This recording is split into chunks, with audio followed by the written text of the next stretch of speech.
on a lot of occasions, we think that things are not possible because the reality makes us, tricks us into thinking that we can't manifest and we can't create.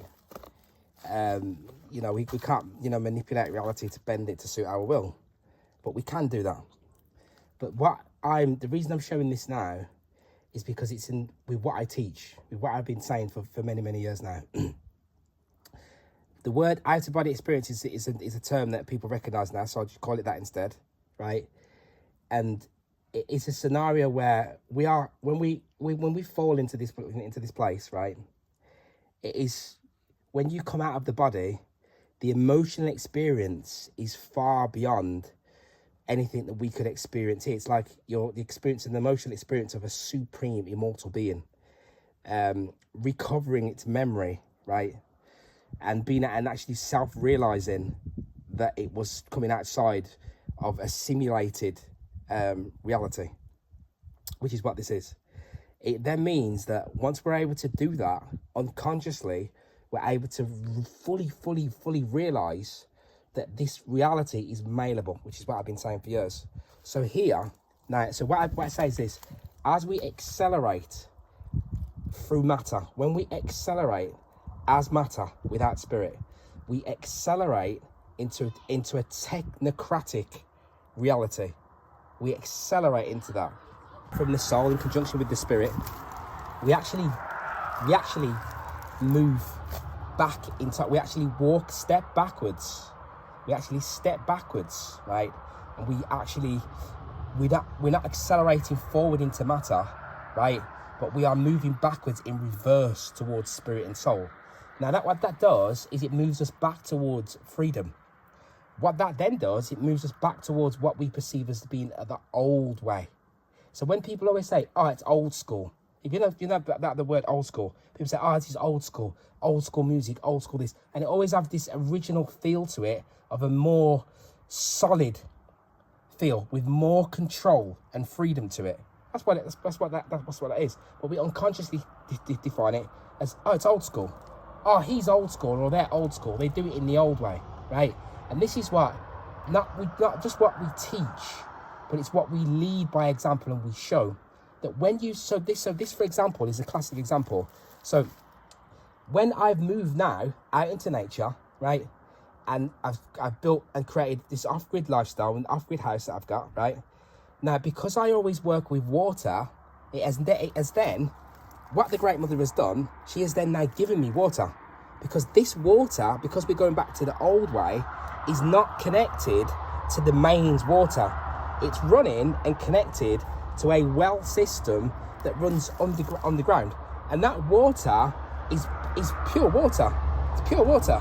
And that water is now, it's now actually, what it's doing is it's providing water throughout the whole of the house that cannot be turned off, it cannot be tokenized, it cannot be controlled. And this is what happens when we move away from the spirit, and we're moving more towards matter. So when they are doing that, they are unconsciously, we naturally accelerate towards a technocratic reality where we hand over that freedom and control to something else, because we are accelerating towards further imperfection unconsciously that gives us the impression that we need to be controlled by something that's more intelligent than us, right? This is why I show this. So I'm showing to people that haven't been able to make this movie, I haven't made this movie yet, that it is possible to do so. It is possible to live in a self-sustainable, sovereignty-driven environment, right? Backed by nature, yeah, that doesn't require this need to be controlled under the threat of violence, right? So when we work with spirit, this is what happens. So the reality, like I say, it's a training program, right? So once one is coming out of the body, right, we are then able to realize that the reality is malleable to the point where we can actually manifest, and it will give us what we require as long as it's in accordance with nature, with spirit, right? And this is how things work. So because I'm always talking about, I'm not just talking about, I constantly work with water, plasma waters, urine, all the rest of it. So what's happened is, it's now it's manifested into my reality. So now we just have this pure water. So it's just going to continuously just keep running like that. Nobody's going to charge me for it. Nobody's going to do anything to it. It's just going to continually keep running, and we're going to use it. You're going to use it, right? So this is what we need to know. So faith in spirit, yeah, has to be. So this is why they moving towards this technocratic way of being, where like I've predicted and said on many occasions, like we're saying, a couple of years ago now, up to now, this technocratic digital tracking system, whereby it will kind of track and trace every single thing that is done. But when we move back towards spirit, move back towards nature, right, the sovereignty is given to us in this way, like this, right? Providing that we are putting that work in. That work has to be put in. If it's being put in with faith, right, and courage and strength and veneration of the Great Mother, right, then these things are given to us naturally. So I wanted to do this to show this, because I'm showing something over years of how you manifest and how you can manipulate reality, will the reality, and manipulate reality to suit your will, as long as your will is in accordance with the freedom and sovereignty, right, and a giving and a receiving and a rejoicement for life, right? That is what this is all about, yeah. And when we do that, we are given abundance, we are given sovereignty, we are given freedom. But we have to be working in accordance with this to make this actually take place and happen. Very important now, because there's only a very short time frame to go. Like you can see now, those moves are already being made now.